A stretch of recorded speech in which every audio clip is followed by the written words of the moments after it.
Tardes a todas las personas que nos acompañan el día de hoy.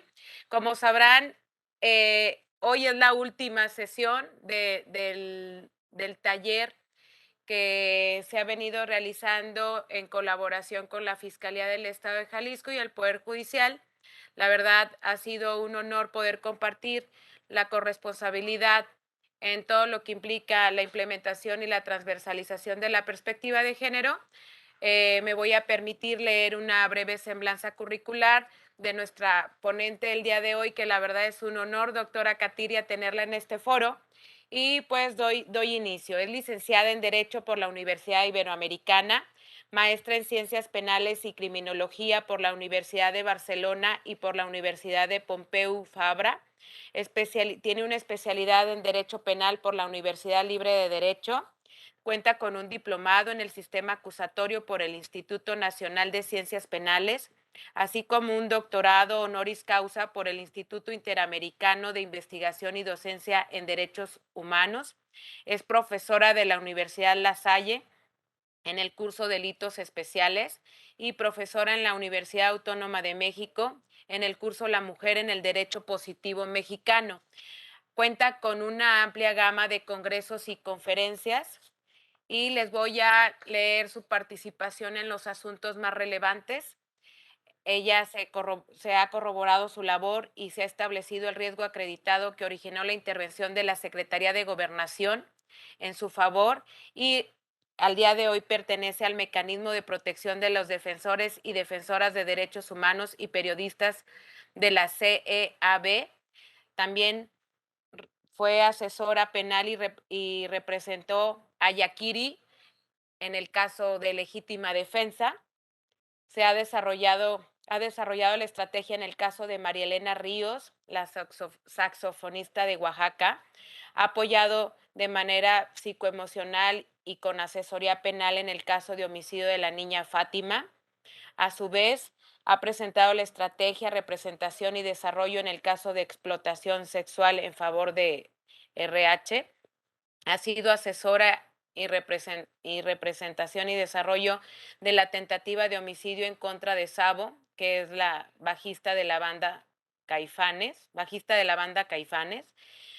También ha brindado atención y colaboración a víctimas de violación al debido proceso, tortura y detenciones arbitrarias en el estado de Chihuahua, de alcance internacional, en compañía de la Comisión Interamericana y la ONU.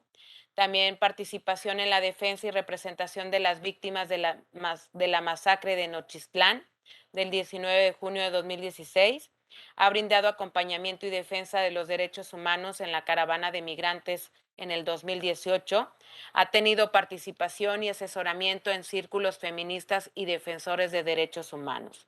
Dentro de sus libros y publicaciones está el libro En Legítima Defensa. A su vez también es columnista en ABC Radio con el nombre de Legítima Defensa y ha participado en la Feria Internacional del Libro en el 2017 en Guadalajara y Monterrey.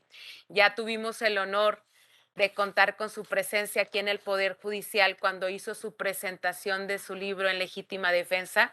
Y no es broma, doctora, la verdad que estamos encantados de contar con el día de hoy con usted y en verdad tiene un club de fans, la verdad. Y pues, la verdad, un orgullo que podamos contar con aliadas como usted. Y pues es todo suyo el micrófono. Bienvenida, aunque sea de manera virtual, a Jalisco, y muchas gracias por compartirnos su expertise. Al contrario, Blanca, de verdad, ya hasta a veces le da pena a uno ya que siga leyendo tu currículum, nada más falta que soy la consentida de mi tía Chinta, no es cierto. Gracias, gracias por tus palabras. La verdad es que el afán de tener un registro de lo que hemos hecho es poder observar que al día de hoy tenemos un soporte y una calidad técnica que nos permite seguir avanzando contracorriente. Sabemos que la lucha de género, la defensa de derechos humanos en el ámbito del litigio penal es uno de los rubros más repudiados en el país, situación de profesional que nadie le interesa, es como si nos tocara, como decir, alguien tiene que hacer el trabajo sucio, ¿no? Y el trabajo sucio, desgraciadamente, a veces implica levantar aquellos cuerpos de quienes de manera desesperada le suplicaron a la autoridad que fuera protegida, que no se minimizara estas amenazas de muerte con las que muchas veces llegan a las agencias del Ministerio Público, y encontramos un sinfín en todo el país. No estoy hablando de unos más que otros, sino estoy hablando del servicio público, que más allá de la capacitación que puedan tener, no podemos dejar de observar que este es un problema de sensibilización. El minimizar estos niveles de riesgo, esta impunidad, o quizá que los propios servidores o servidoras públicas vienen de generar actos de violencia similares en casa, pues no podríamos esperar que le brindaran protección a cualquier ciudadano o ciudadana en situación de desesperación, pero mucho más a ciudadanas, dado que la perspectiva con la que se nos ha encasillado cuando pedimos auxilio es de una mujer loca, histérica, chimolera, exagerada, celosa, ¿no? O interesada incluso por cuestiones de dinero. En ese sentido, me gustaría platicar con ustedes y hacer esto a manera de una charla, contarles la experiencia y los razonamientos que puedo tener a través del día a día de ser una abogada a pie de calle. No me dedico al sofismo, no me dedico solo a hablar de los dientes para afuera. El tener la experiencia de litigar en la calle, de litigar abrazando a una mujer sangrada, recuperando cuerpos de niñas destazadas, representando en las audiencias a estas víctimas, pues obviamente me da, a mi parecer, y ya saben que a veces, ahora sí que te diría Blanquitas, y ya saben cómo soy, para qué me invitan, pero pues sencillamente el poder tener una opinión respecto a la experiencia que tengo me hace sentir la autoridad moral de hacer los señalamientos que hago constantemente. Y dijiste una palabra muy importante hace un momento, Blanca, y es la corresponsabilidad. Yo sé que el Tribunal de Jalisco, el Tribunal Superior de Justicia, al igual que la Fiscalía, han hecho un gran esfuerzo por estar avante, estar proponiendo condiciones que permitan a los y las legisladores y legisladoras, a los magistrados y magistradas, jueces, ministerios públicos. En especial quisiera hacer un reconocimiento a la magistrada Verónica Ucaraza, que además de admirarla profundamente, en mi vida he conocido una servidora pública tan comprometida con nosotras, con las alianzas que deberemos ejercer, y este estudio constante que siempre tiene para poder proveer a la gente que trabaja alrededor de ella y poder establecer criterios oportunos con perspectiva de género, que dicho sea de paso, es un cumplimiento a convenios internacionales que México ha firmado, y que pareciera una vez más que lo que encontramos en este país siempre es cutáneo, siempre es por encimita, siempre es por apariencia, siempre es sostenido de estas imágenes insostenibles como es pues, un Estado garantista. Y eso sabemos que hoy en día sí podemos decir que desgraciadamente en el tema de violencia de género puedo decir que un Estado fallido. Un Estado fallido significa un Estado que no aplica la ley por vulnerables, que no aplica la ley en igualdad y equidad, en razonamiento, argumentación jurídica, ya sea para acusar a una mujer o bien para darle la protección o la razón en cuestión de las conductas que pueda haber denunciado. Me parece muy importante que hablemos de la capacitación, pero más tarde voy a hablar del tema psicoemocional de los y las servidoras públicas. La capacitación nos sirve para entender en una forma lógica cómo podemos combinar una realidad actual con argumentos jurídicos, cómo podemos aplicar las nuevas legislaciones que atienden a ampliar esta protección a derechos humanos de las comunidades más vulnerables en el país, como somos las mujeres, los niños, las niñas, las personas de la tercera edad y las personas de comunidades originarias.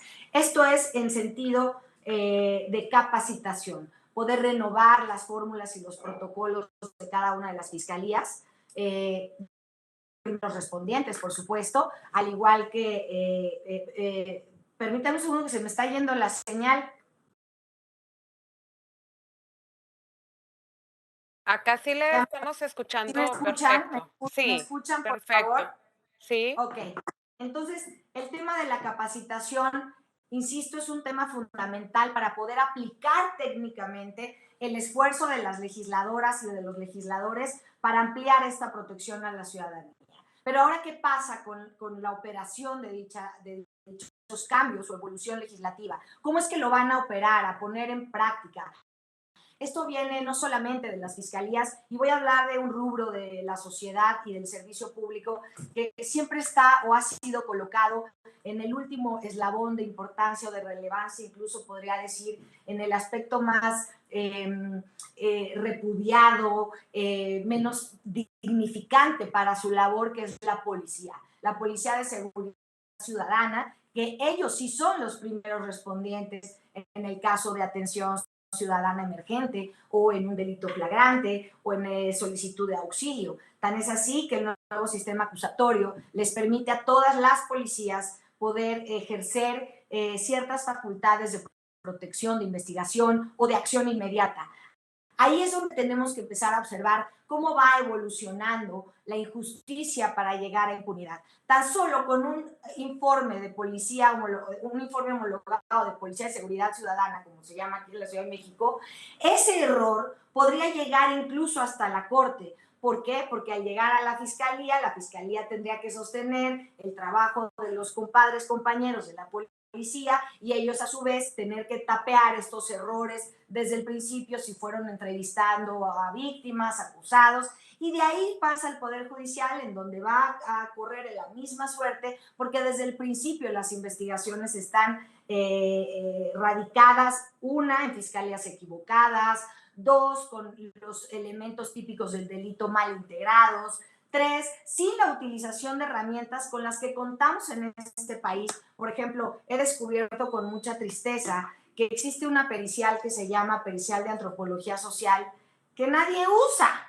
Y cuando le hablas de esta pericial que tiene que ser obtenida a través de la fiscalía, a través de las direcciones de servicios periciales, en donde cuentan con tránsito terrestre, medicina forense, grafoscopía, crimi, etcétera, todas las áreas de ciencia que les permite a la fiscalía llegarse de información sensible y fidedigna, nunca contemplan la antropología social, nunca contemplan el contexto en el que se encontraba tanto la víctima como un victimario. Sabemos que como peritos en la materia o técnicos en la materia, no podemos solamente establecer una sola verdad, porque así fue como lo consideré. Me parece que es una inteligencia básica, y lo digo porque ya sabes cómo hablo, o sea, es de tener un dedo de frente de inteligencia para saber que si existe una historia, existe otra, y si existe otra, existe la tercera. Es decir, tres realidades, la tuya, la mía y la real. Cada quien va a develar la historia que vivió frente a las autoridades, en qué momento se sintió agraviada o agraviado, y la responsabilidad de los funcionarios públicos, en efecto, es con calidez, con calidad y con humana y con el expertise de todas las ciencias que nos permiten allegarnos de una realidad histórica, poder determinar carpetas de investigación, ya sea para su archivo, para su ejercicio o una jurisdicción, para trasladar al ámbito judicial. Un sinfín de ocasiones en donde la violencia institucional de género se hace presente a petición de los violentadores. Y voy a hablar de un tema en particular en esta primera etapa de investigación inicial, donde ya hablamos también de los primeros respondientes, que más de tener enojo deberíamos de ser compasivos con ellos, en donde el Sistema Nacional de Protección nunca considera que ellos son dignos de tener un seguro de vida, unos zapatos de su talla, un cúmulo de balas que no tengan que pagar para tenerlas, gasolina en sus patrullas, coches balizados, espacios dignos de alimentos, seguro médico. ¿Cómo esperamos que un policía salga a la calle a dar la vida por nosotras y por nosotros si el propio Estado considera que son ciudadanos de quinta? Simplemente no podemos considerar la erradicación de la impunidad si no contemplamos a todos y todas las servidoras públicas con el mismo nivel de importancia que tiene una víctima, o que tiene el presidente, o que tiene un arquitecto, o que tiene una ama de casa. El tema aquí yo creo que tendremos que hablar, que es el abuso de poder. cuando estos primeros respondientes no se sienten respetados, no se sienten que este eslabón de la justicia que son ellos es fundamental y que sin ellos no podría haber el siguiente paso, pues no podemos esperar que brinden un servicio digno para las y los ciudadanos. Y entonces regreso otra vez ya a las mesas del Ministerio Público, de las fiscalías de todo el país, y nos encontramos con unas aberraciones tan grandes como el caso que acabas de referir, en donde tengo oportunidad de ser la asesora jurídica de las víctimas indirectas de la pequeña Fátima, que fue muerta en feminicidio hace 2 años y encontrada en una bolsa de plástico destazada con tan solo 7 años de edad. El día que Fátima desapareció, el día que Fátima fue llevada de la mano y con todo el cinismo por una mujer que todo el país vimos cómo iba agarrada de la mano y contenta con ella, esa situación generó que sus tíos, Sonia y Miguel, que son víctimas indirectas, acudieran de inmediato a la policía y dirán, y la madre estaba con ellos, la madre desgraciadamente tiene una afectación psiquiátrica importante y nosotros teníamos que ver por recuperar a la menor. La primera respuesta que le dijeron a los tíos es que se esperaran 72 horas.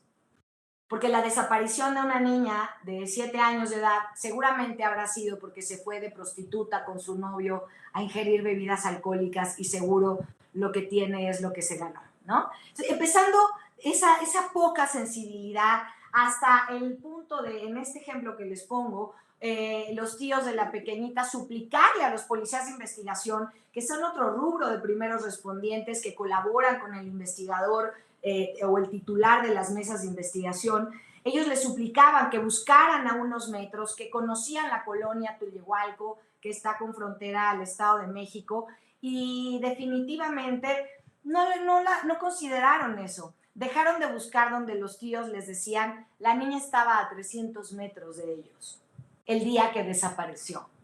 La niña pudo haber sido rescatada sin una lesión, pero a la policía de investigación poco le resultó importante la participación que pudieran tener las víctimas indirectas para la realización de su labor. Por el contrario, lo que hicieron fue sentarse en la plaza de Tullehualco a comerse un helado. Esto me parece deleznable, inhumano, insensible, tanto que hoy tenemos a 6 servidores públicos procesados por estos cargos, la omisión del servicio público, de dar el servicio público, a 4 policías de investigación, a 3 ministerios públicos y a 3 profesores de la escuela donde la pequeña Fátima fue secuestrada. Todos ellos pensaron que nadie se iba a ocupar de señalar su responsabilidad porque estábamos demasiado ocupados atendiendo el feminicidio de Fátima, pero se equivocan.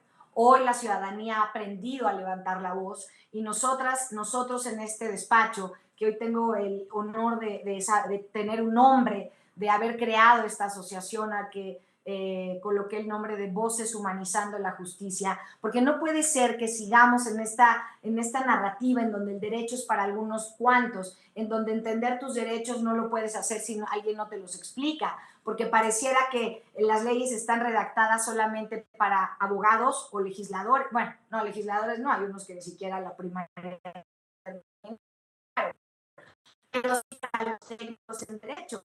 La verdad es que la justicia es hacerle sabedor a toda la ciudadanía cuáles son sus derechos, qué es lo que pueden exigir o esperar de los ministerios públicos, y son ellos mismos quienes tienen que darles esa información.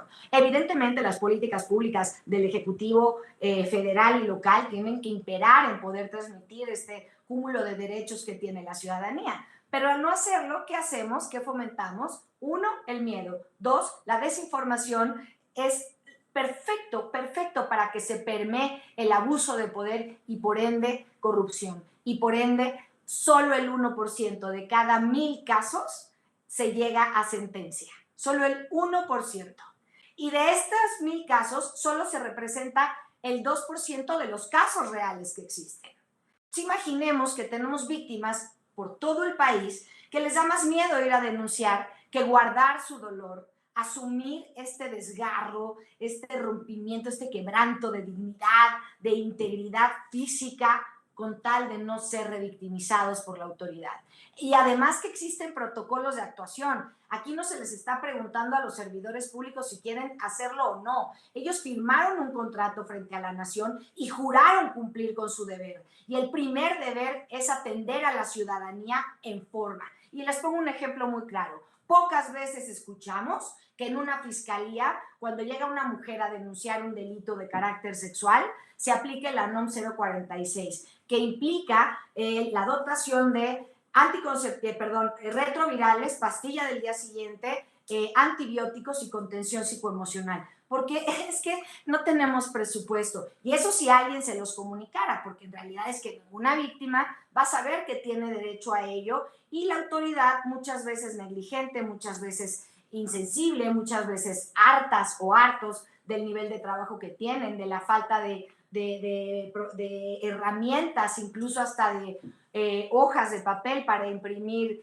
algún acuerdo, alguna declaración, pues evidentemente no consideran que sea relevante aplicar una norma que les es vinculativa a todas las autoridades de este país. Por otro lado, seguimos viendo, seguimos escuchando que la violencia misógina transgrede a la mujer hasta las instituciones públicas. Entonces podemos hablar que esta parte de la impunidad en donde los violentadores por lo general son quienes tienen el mando económico o el sustento de la familia, son quienes podrían contratar a abogadas o abogados que con esa ayuda profesional y técnica de los y las litigantes logran acercarse a las autoridades para plantearles estrategias que protejan al acusado, que protejan al feminicida y entonces dejan a la víctima en un estado de indefensión. Y lo digo con conocimiento de causa, no estoy acusando a la Fiscalía de Jalisco, ni estoy acusando a la de la Ciudad de México, estoy acusando a todas las fiscalías de este país. ¿Por qué? Porque las conozco, porque he litigado desde el norte hasta el sur. Hay servidores y servidoras públicas espectaculares que incluso procuro tener en mi vida privada, en mi vida familiar, porque son personas de una calidad humana y de un deseo de aprendizaje impresionante, que en realidad dan la vida por este servicio público, pero desgraciadamente muchos otros no. Muchos otros tener el carácter de un poquitito de poder les genera una ambición para someter a las víctimas. Tan solo el día de ayer tuve una experiencia muy desagradable con un ministerio público al que acudí con un chico, un joven que está aprendiendo a litigar conmigo, y fuimos a trabajar y el Ministerio Público decidió no voltear la mirada a mí porque dijo que él no hablaba con mujeres. Entonces, estamos en el 2022 y seguimos viendo, esto fue en el Estado de México, en Barrientos, y seguimos viendo ministerios públicos que les da muchísimo coraje que tú les digas qué tienen que hacer. Y sí, a veces se les tiene que decir qué tienen que hacer, porque si tú lees los actos de investigación a los que se limitan, pues es que todo es por encimita. Pregunto, ¿cuántos ministerios públicos se abocan a pedir periciales en antropología social para determinar los contextos de superioridad jerárquica o de disparidad de fuerza física o de condiciones de vulnerabilidad para la víctima y entonces tener los elementos suficientes para acreditar el tipo penal? Al menos los mínimos que nos exige la ley en este sentido, el sistema acusatorio. También podemos observar que el seguimiento a las investigaciones carece de un orden, una estructura terrible. Hay una chica que fue balaceada por órdenes de su ex esposo, recibió 7 balazos, 4 en la cabeza, 3 en el cuerpo, y sobrevivió. Y sobrevivió y hoy la tenemos entre nosotras, cobijada, pero tenemos a un asesino, a un feminicida detenido, porque nosotros integramos 2 carpetas, una por un sinfín de violaciones sexuales que había vivido durante su matrimonio, y la otra, una carpeta de investigación por el feminicidio, por la tentativa de feminicidio. Él está preso por la violación.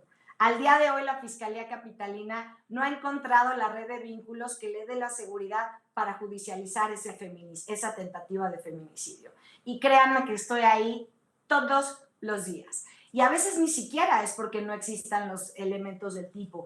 A veces este abuso de autoridad también radica en la omisión, porque ellos saben que dependemos de ellos para obtener justicia, para abrir los caminos de justicia.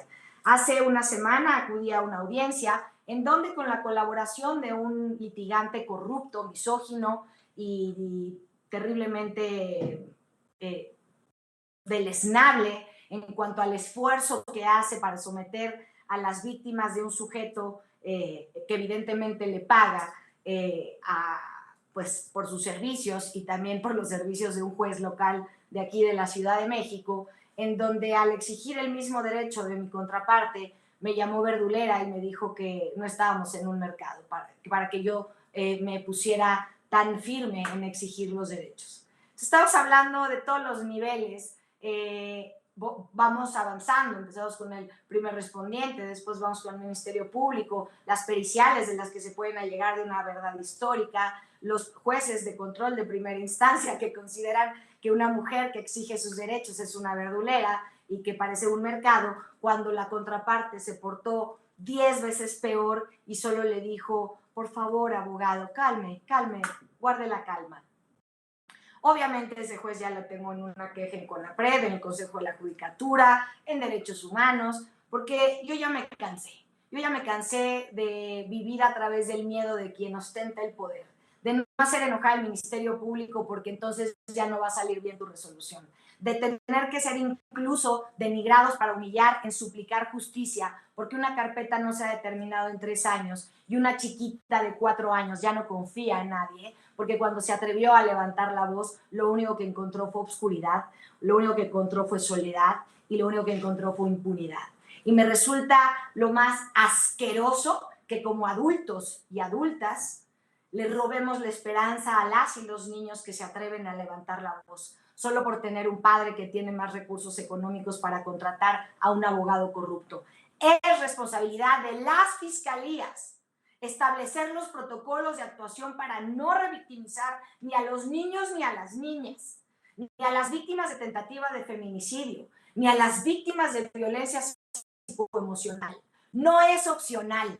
No tienen poder sobre nadie. Es el servicio público los que les debe de dar la gratificación de poder servir.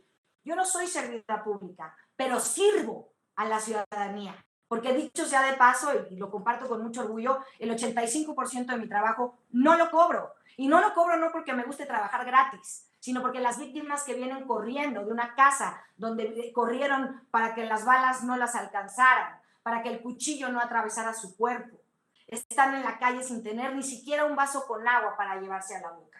Y ahí es donde vemos la igualdad entre la mujer víctima de la zona más económicamente alta del país a la mujer víctima de la Sierra Mije en Oaxaca. Las dos están en el mismo estado de vulnerabilidad y la discriminación para ambas se hace latente cada vez que le solicitan el auxilio a la policía.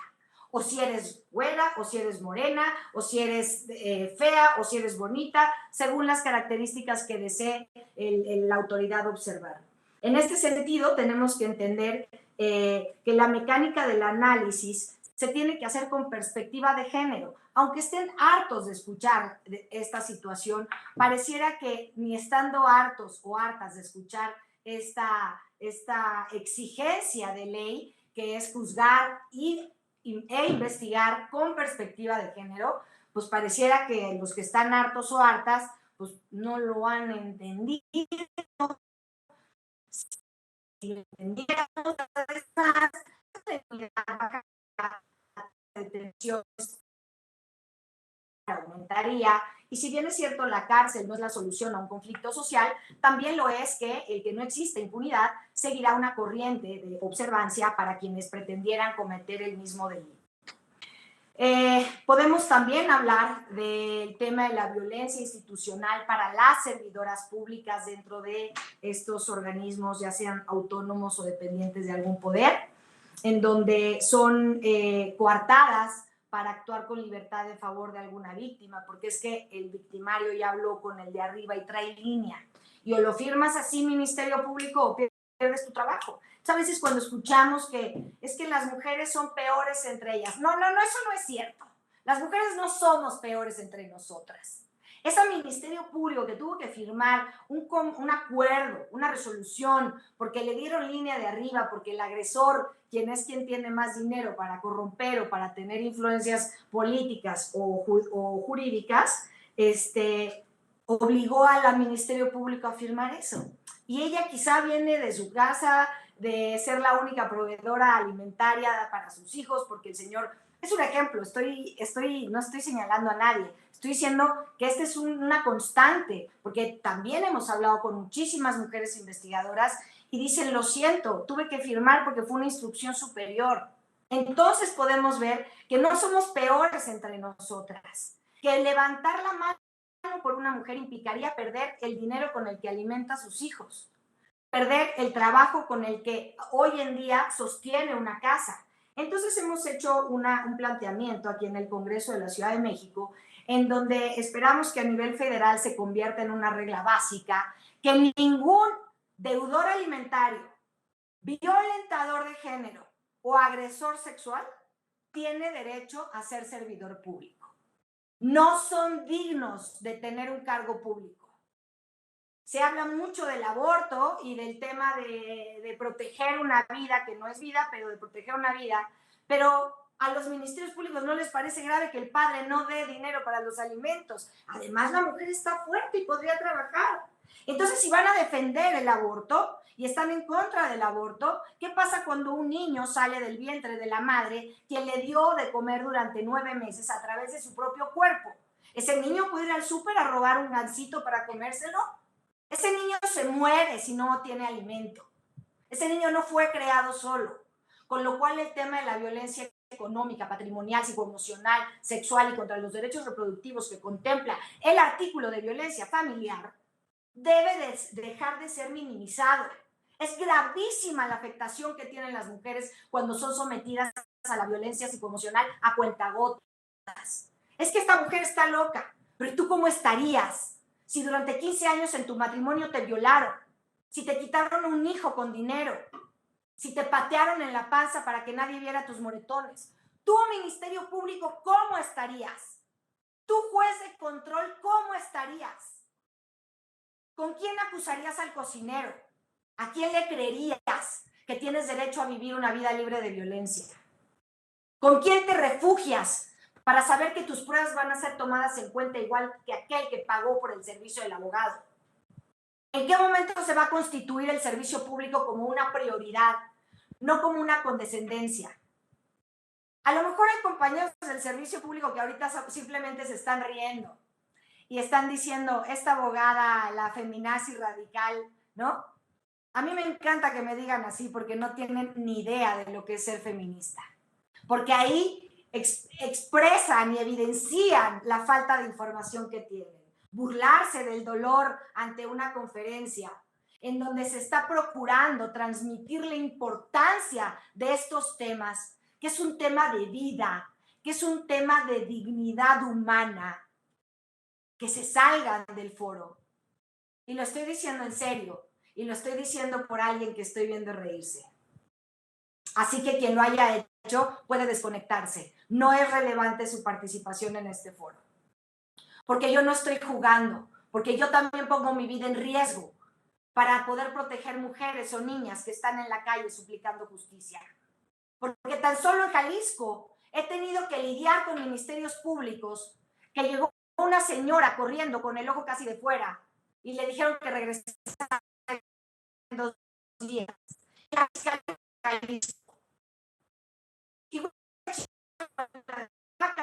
de la Ciudad de México. Pero a quien no le interese evolucionar como ser humano y entender que esto no es un pleito entre hombres y mujeres, sino un ya basta al abuso, al abuso. Quien violenta en casa es un abusador. Quien violenta en la institución es un abusador de la autoridad, del poder. Entonces sí es algo serio este tema, porque es un tema de vida. No tiene que ver con corrientes políticas, no tiene que ver con ideologías ni religiosas ni sociales. Es una realidad que vivimos y que nos están matando. Porque ustedes no tienen miedo de salir a la calle y que les penetren el ano. Tienen miedo que a lo mejor lo despojen de algunos cuantos billetes. Pregúntenle a cualquier mujer de su estado si no siente miedo al subirse a un transporte público o incluso ir a la fiscalía a denunciar. ¿Por qué no le preguntan a sus hijas o a sus esposas si se sienten tratadas con dignidad? Pero para eso hay que renunciar a los derechos que les fueron dados por el simple hecho de haber sido hombres. Quedarse en la mesa para que les sirvan la sopa. Así es lo que tienen que renunciar para poder ser iguales. No se llama equidad, se llama igualdad, porque tenemos los mismos derechos de tener acceso a la justicia, de ser valoradas con un criterio estudiado, con gente preparada, con gente que sabe que la responsabilidad que se sostiene en el servicio público es de vida. Y si no, que se vayan, pero que no sirvan a una nación aprovechándose de ese abuso de poder, porque de ellos depende la justicia de una niña de 4 años o la de otro niño de 9 años, porque de ellos depende la esperanza de los niños y niñas de este país. También, por supuesto, que hay que hablar de los litigantes. Por supuesto que hay que hablar de lo que se genera a partir de la mala aplicación de la ley para ganarse unos cuantos centavos, tan sucios de sangre como el dinero del narcotráfico. Porque esos abogados y esas abogadas que defienden pederastas, esos abogados que se cochupan con las autoridades para defender a un pederasta, son igual de nocivos que el crimen organizado, porque nadie tiene derecho a arrancarle la dignidad a un ser humano, sea quien sea. Por eso esta asociación se llama Voces Humanizando la Justicia, porque la justicia sin humanidad no sirve, porque no va a ser justa y porque va a seguir lacerando.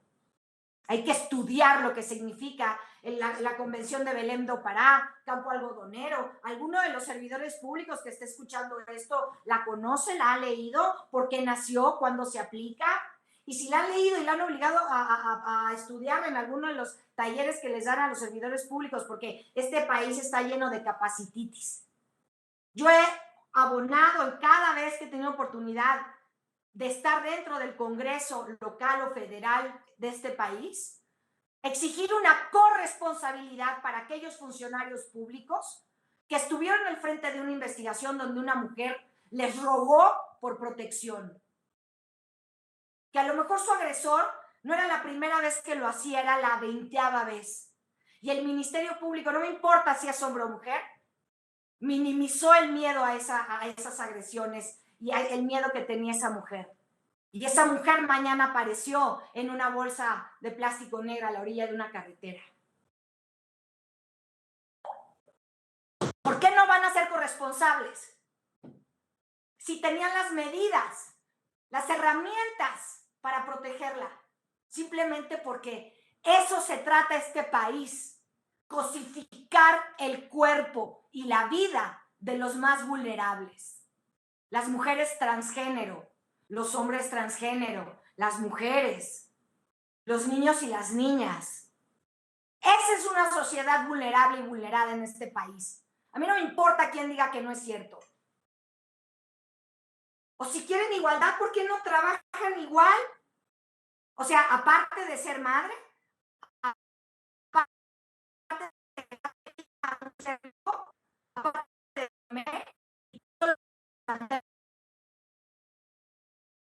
recuerdo que hubo reformas en todo el país hace más de 12 años, en donde la economía familiar se divide en dos. La materializada, que es dinero, que viene de quien provee a través del trabajo en la calle, ¿sí?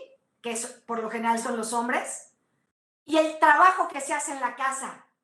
Eso equivale financieramente y fiscalmente al 50% de aportación, por si no lo sabían. Pero ¿quién le dice eso a las mujeres? Nadie. ¿Quién querría que esas mujeres ejerzan sus derechos? Nadie. Nadie. Si supieran todas las herramientas que tienen las mujeres frente a las autoridades y frente a sus agresores, esos agresores y esas autoridades estarían corriendo así. Así. Solo con conocer tus derechos. No estoy hablando de la violencia que no podemos evitar en las calles. Evidentemente no. Por más informada que estés, si en este país tan sangrante te asesinan por un celular, pues evidentemente no lo podías evitar. Eso no es un tema en lo que puedes evitar. Pero lo que sí puedes evitar es ser abusada por las autoridades, es ser abusada por las instituciones públicas y ser abusada a nivel del núcleo familiar. Porque ¿quién me va a creer si no tengo moretones? Porque además, ¿quién me va a defender si llevo 10 años siendo prostituta? La autoridad también se va a encargar de señalar quién tiene derecho o no para acceder a la justicia porque moralmente le parece correcto o incorrecto la profesión de prostitución que ejerce una mujer. ¿También van a juzgar eso? O si viene maquillada para ir a una pericial en psicología, ¿no se veía tan mal? Tenemos que suplicar que nos peguen más fuerte para que cuando lleguemos a una instancia judicial nos crean. ¿Qué les pasa? Además de sobrevivir a la calle, sobrevivir en la casa, las mujeres víctimas tienen que sobrevivir al juicio de las autoridades. Pregúntenselo si están dando lo más de sí mismos. Pregúntense si están evolucionando como seres humanos. No basta con ir a acudir y firmar en todos los cursos que se les da. Necesitan ir a terapia, a entender que abusar de cualquier persona es una lesión tan grande como la que tiene este país sangrando. Y si no estamos decididos a dar incluso nuestra vida por la ciudadanía, por el servicio público, entonces váyanse.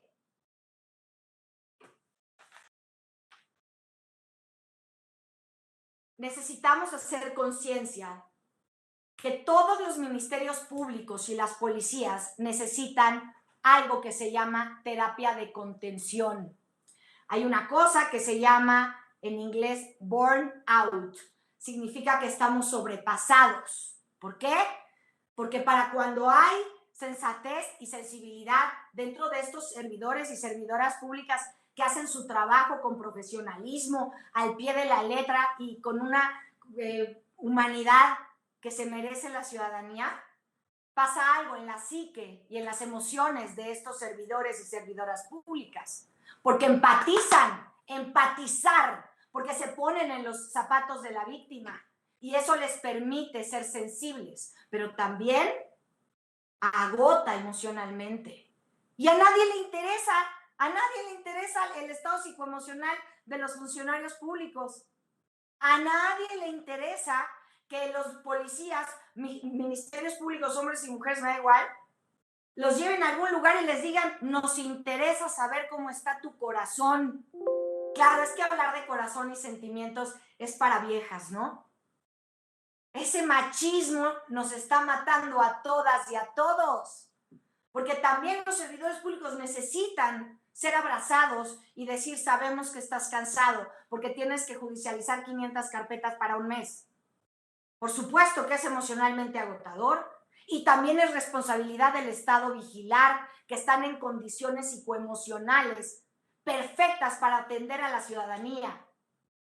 Entonces, ¿dónde está el presupuesto de las alertas de género?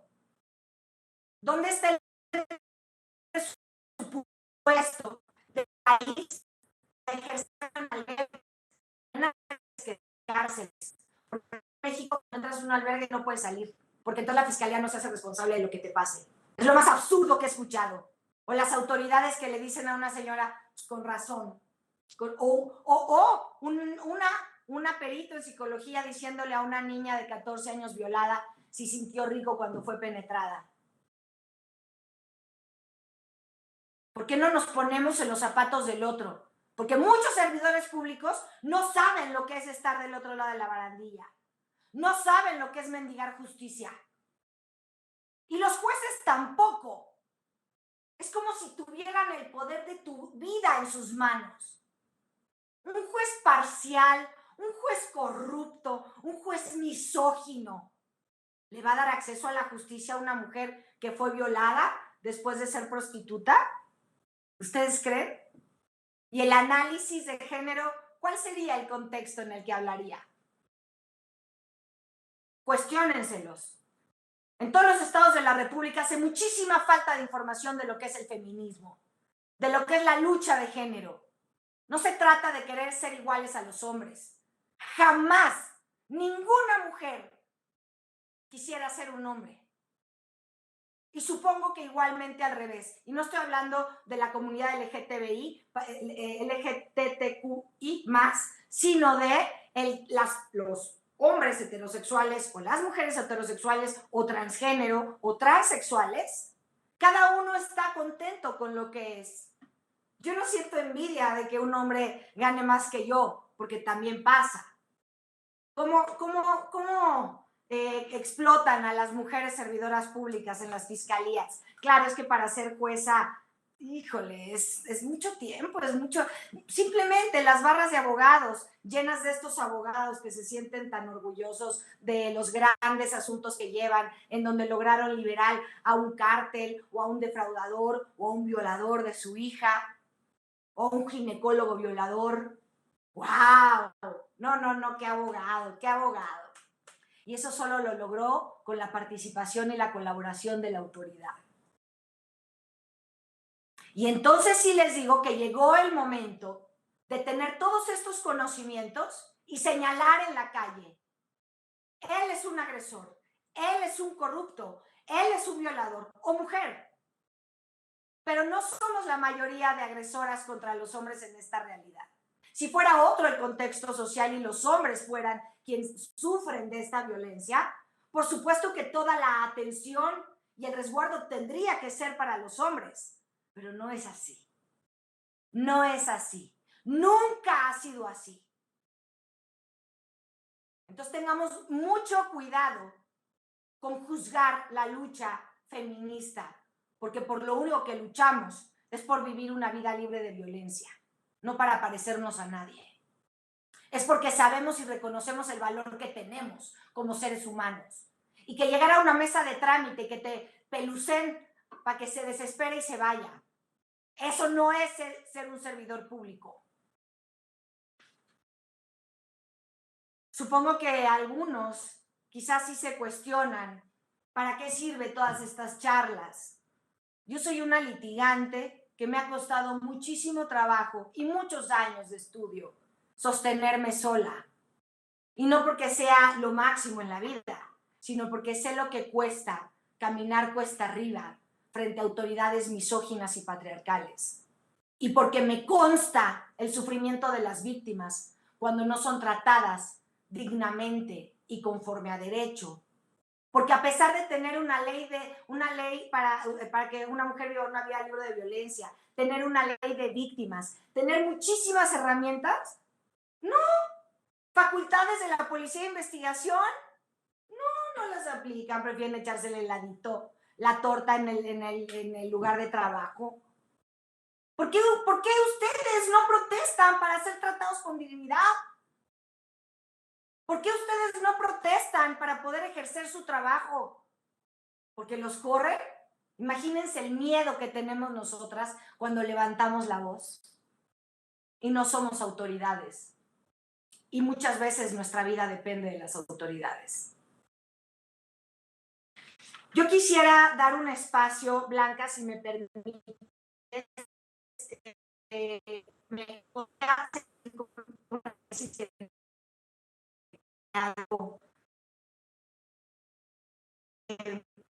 circunstancias que nos llevaron a dar un giro en este conversatorio. Me gustaría dar unos 10 minutos de preguntas. Por favor, les pido que participen y al menos hagan de 5 a 10 preguntas, porque quizás solo de esa manera podemos saber si alguien entendió o le interesa o solamente le está poniendo on al Zoom para tener su participación o su asistencia. Muy bien, me parece atinado. La verdad que creo que nos va a dejar una tarea impresionante porque yo creo que dentro de nuestras funciones como servidoras y servidores públicos, la verdad, tenemos que hacer muchos ejercicios de resignificación y de humanización. Ya no es solamente ejercicios, como usted dice, de capacitación, sino solamente de empezar a resignificar lo que es ser un servidor público o una servidora pública, que en verdad, las cifras en cuanto a la violencia contra las mujeres han ido en incremento. A veces no sabemos si es bueno que haya más denuncias en el centro de justicia. Yo creo que hasta cierto punto sí es bueno, porque se empieza a recobrar otra vez la fe en las instituciones. Y sí es un compromiso enorme el que tiene el Estado. Escuché, bueno, quiero compartir con las compañeras y compañeros una frase que me gustó en un coloquio que se está llevando a cabo en Argentina, en donde dice que la muerte de todas estas mujeres es un exhorto para el Estado en trabajar en una corresponsabilidad no solo como instituciones, sino también como sociedad. Entonces, la verdad sí nos deja, bueno, a mí sí me deja impactada y espero que las y los compañeros por medio del chat nos puedan compartir algunas de sus dudas o nos puedan compartir algunas de sus experiencias. Adelante, compañeros, sin miedo. Han de decir, no, pues si ya se puso así la abogada, ya mejor no decimos nada. No, y esto no es nada, esto solo fue porque vi ciertas faltas de respeto en algunas cámaras que tengo frente a mí de algunos compañeros. Pero no se preocupen.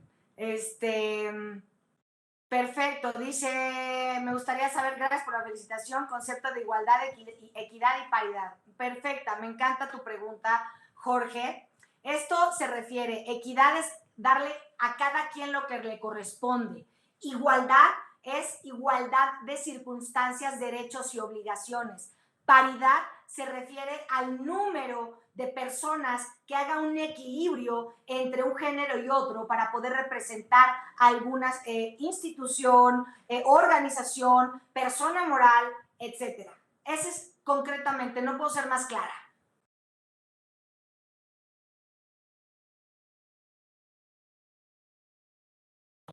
A mí me gustaría que, a ver si nos podrían compartir las y los compañeros, se me hace interesante lo que comentaba la doctora en cuanto a si tienen el servicio de contención las y los servidores públicos. Yo creo que no, ¿verdad? Pero a mí sí se me hace muy interesante empezar a crear herramientas o políticas públicas también para la atención de las y los funcionarios. No sé si, bueno, yo veo que la fiscalía tiene, ¿qué será? Un año que yo, la verdad, los hemos percibido más participativos en cuanto a capacitación y una apertura, y veo que seguido están, aparte de estar en capacitación, no sé si cuenten ellos con un área que les dé la contención,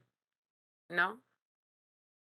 Creo ya veo la cara de los compañeros y parece que no. Tiene cerrado su micrófono.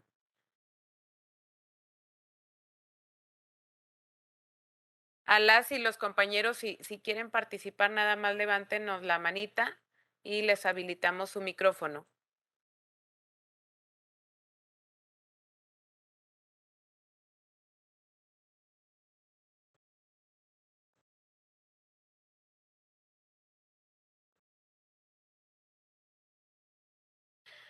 No, deje checar porque usted sí puede. Ah,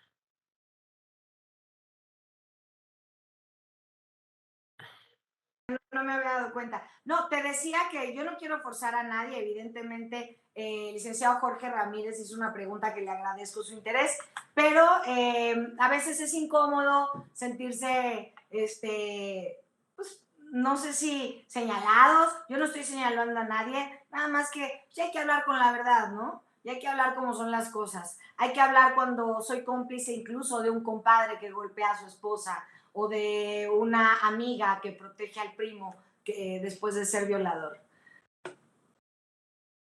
No le corresponde. ¿Cuál sería una solución o alternativa eficaz para colmar o disminuir los índices de violencia en contra de las mujeres? Me encanta esa pregunta porque es que hay todos los rubros, desde políticas públicas, evidentemente, pero cuando alguien se... O sea, hay que cuestionarnos por qué las mujeres no acuden al Ministerio Público, por el maltrato que se les da, por la indignidad con la que se salen de ahí sabiendo que no fueron escuchadas, que a nadie les interesó lo que tenían que decir y que nadie se puso en su lugar para tratarlas con humanidad. Pero también sería importante seguir visibilizando estos casos. El tema del debido proceso y de la presunción de inocencia, por supuesto considero como término constitucional que debe de estar aplicado en todas las áreas del derecho. Sin embargo, también tenemos que atrevernos a levantar la voz porque quizá no eres tú la única que fue agredida por dicho sujeto. Hay formas para hacerlo y yo creo que la vergüenza social o la justicia social es el último resquicio que las mujeres tenemos para avergonzar a esos hombres que realizan conductas que cometen delitos de realización oculta y que al salir a la calle, pues yo creo que no les gustará saber a sus jefes o a sus amigos que es un depredador sexual o que es un pederasta o que es un golpeador.